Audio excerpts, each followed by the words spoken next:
Welcome to smart classes 749।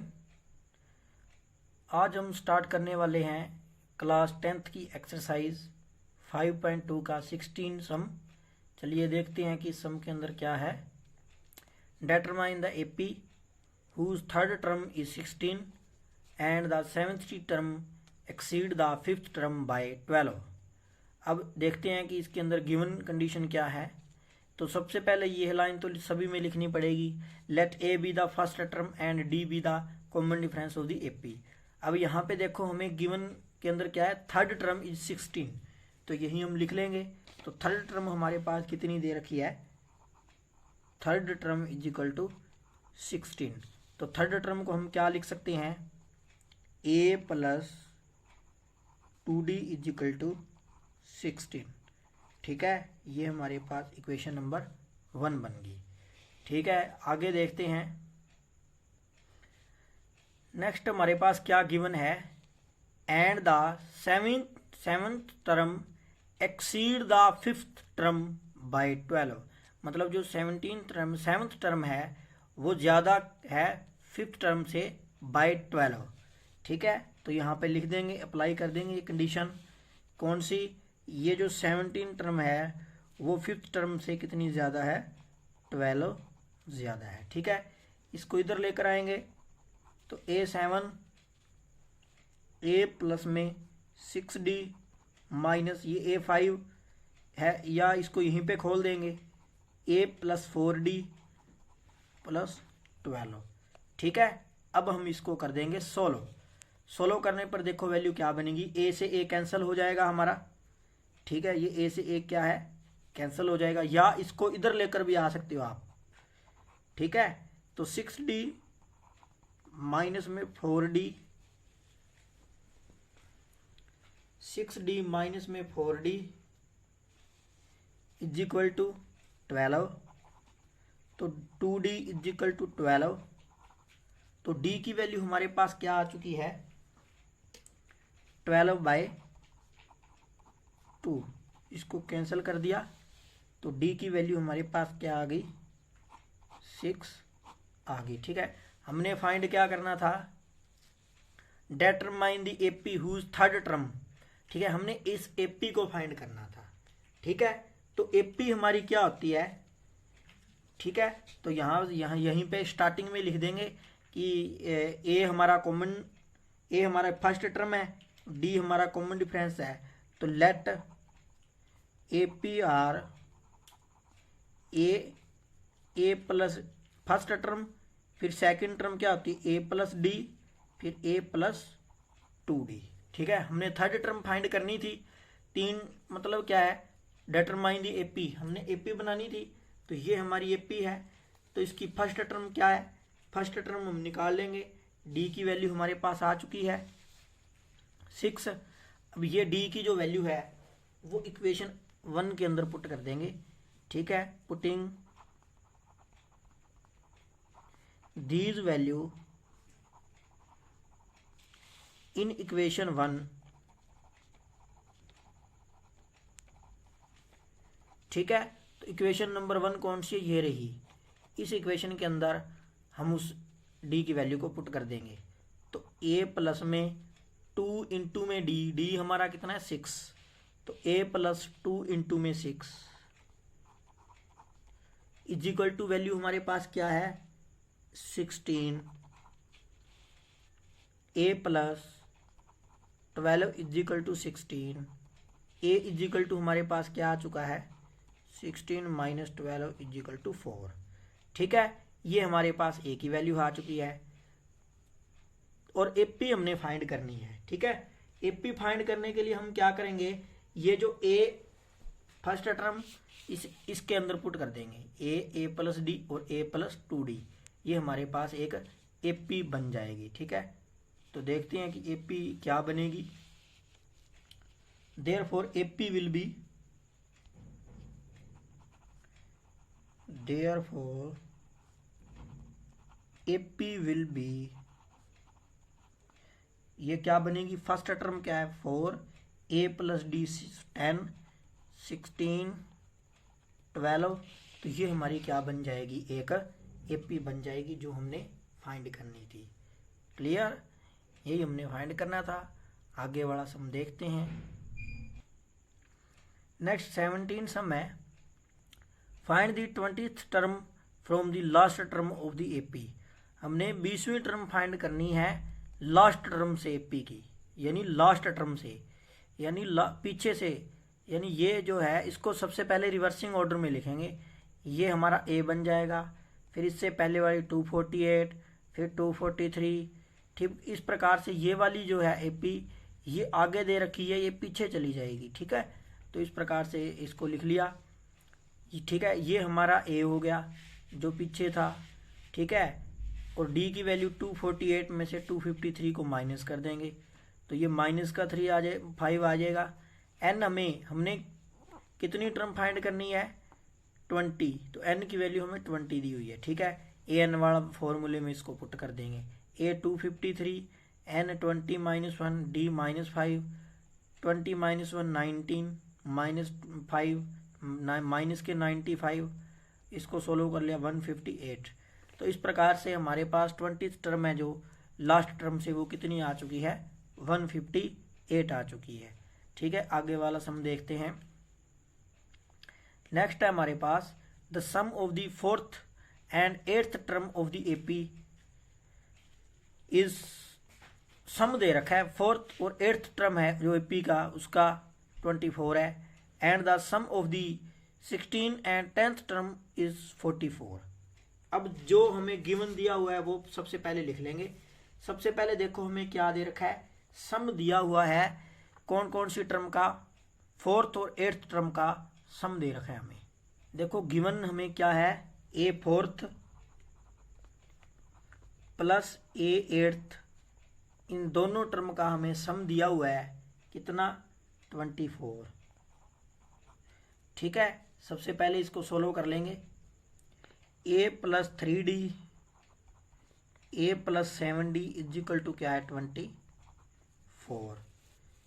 अब ये value हमारे पास आ जाएगी 2a + 10d इजिकल टू 24। अब इसको 2 से डिवाइड कर देंगे, a + 5d is equal to 12, equation number 1। अब सेकंड कंडीशन क्या है, सेकंड कंडीशन की हमें दे रखा है 6th और 10th का सम 44। 6th और 10th का सम जो है वो 44, ये हमें गिवन है। ठीक है, अब हम इसको सोल्व कर लेंगे। a + 5d plus a + 9d is equal to 44, 2a + 14d is equal to 44। ठीक है, इनको ऐड कर दिया। अब इसको 2 से डिवाइड कर देंगे, a + 7d is equal to 22, equation number 2। अब हम क्या करेंगे, सब्ट्रैक्ट कर देंगे, सब्ट्रैक्शन 2 from 1, मतलब 2 from 1 में से 2 को घटा देंगे। ठीक है, तो फर्स्ट इक्वेशन क्या थी, a + 5d इजिकल टू 12। ठीक है, और ये क्या थी, a + 7d is equal to 22।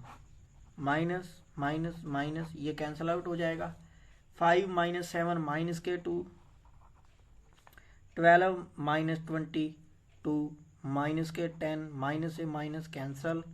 D की वैल्यू हमारे पास क्या आ चुकी है 10/2, तो डी हमारा क्या आ चुका है 5। अब इस डी की वैल्यू को इक्वेशन 1 के अंदर पुट कर देंगे फ्रॉम 1।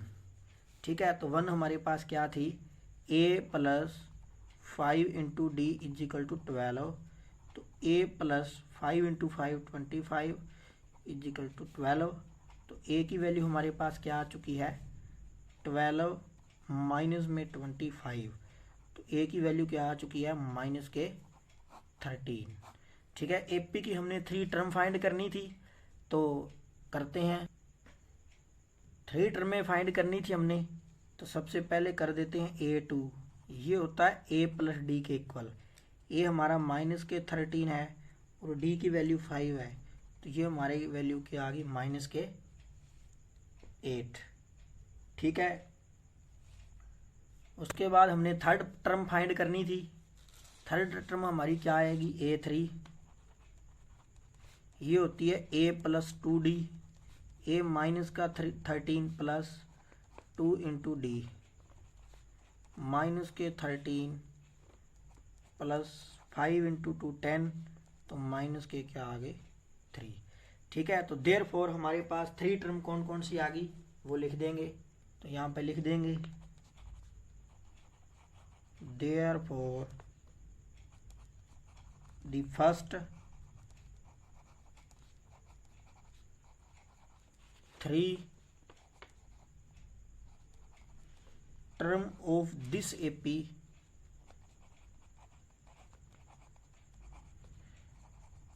are -13, -8 and -3। ठीक है, ये हमने फाइंड करना था, जो हमने कर दिया है। आगे नेक्स्ट सम देखते हैं। नेक्स्ट है हमारे पास 19 सम।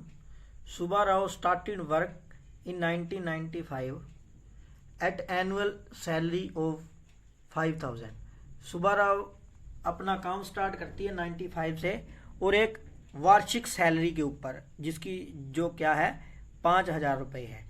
And receive an increment of 200 each year, और हर साल उसके 200 रुपये इंक्रीमेंट हो जाते हैं, बढ़ जाते हैं। In which year did his income reach 7000, कौन से ईयर में उसकी जो इनकम है वो 7000 हो जाएगी। ठीक है, तो सबसे पहले देखो उसकी 1995 के बाद जो इंक्रीमेंट हुआ 5000 में, वो कितना हुआ 5200, फिर उसके बाद 200 का इंक्रीमेंट हुआ। ठीक है, तो इस प्रकार से ये एक एपी की सीरीज बनेगी, हम बना लेंगे 5000, फिर 5200, 5400, इस प्रकार से लास्ट वाली जो टर्म है भी कौन से ईयर में, विच ईयर, यानी एन निकालना है हमने। ठीक है, विच ईयर दे दिया हमें, तो सबसे पहले वही एन ए दे दिया हमें, डी दे दिया 200, ए एन की वैल्यू दे दी, एन निकालना है हमने। अब फॉर्मूला आपको पता है, A plus N minus 1 into D, A की वैल्यू डी की इसके अंदर पुट कर दी, 200 को एन के 200 को 1 के साथ इसको सिंप्लीफाई करके हमारे पास ये वैल्यू आ चुकी है। ठीक है, तो 200n इजिकल टू क्या आ जाएगा, ये इनको सोल्व करेंगे 4800, ये इधर आकर माइनस का हो जाएगा, इसको माइनस करेंगे 2200, ये 200 से इसको डिवाइड कर देंगे। ठीक है, तो हमारे पास n की वैल्यू 11 आ चुकी है। ठीक है, देयरफॉर इन 11 ईयर, मतलब 11 ईयर बाद जो उसकी सैलरी है वो 7000 हो जाएगी। अब 11 ईयर बाद 1995 के बाद 11 ईयर कब बनेगा, ये बनेगा 2016 में बनेगा। तो 2016 में इसकी सैलरी कितनी हो जाएगी, 7000 हो जाएगी। ठीक है, नेक्स्ट हम देखते हैं। Ramkali save 5 rupees in first week, Ramkali 5 रुपये बचत करती है अपने पहले वीक में। ठीक है, ऑफ ए ईयर, एक साल के एक सप्ताह में। एंड देन इंक्रीमेंट, पहले तो वो 5 रुपये बचाती थी, उसके बाद में वो बढ़ा देती है। Then increase her weekly saving by 1.75, 1.75 वो इसके अंदर और ऐड करके वो बचाने लग जाती है। ठीक है, और जो उसकी वीक सेविंग है वो है 20.75, लास्ट तक जितने बचाती है। एन की वैल्यू फाइंड करनी। अब देखो सबसे पहले उसने 5 रुपये की बचत करती है, उसके बाद आगे जो वीक आएगा ईयर के बाद उसमें इंक्रीमेंट कर देगी। पहले 5 बजाए उसके बाद में कितने हो जाएंगे, 5 + 1.75 यानी 6.75 हो जाएंगे। फिर 6.75 में ये ऐड कर देंगे 1.75, 8.50 हो जाएगा। इस प्रकार चलती चलती कब ये 20.75 पे पहुंच जाएगी। तो हमें लास्ट वाली टर्म दे दी। ठीक है, ए दे दिया। ठीक है, डी हम फाइंड कर लेंगे, इसमें से इसको माइनस करके डी हमें 1.75 है।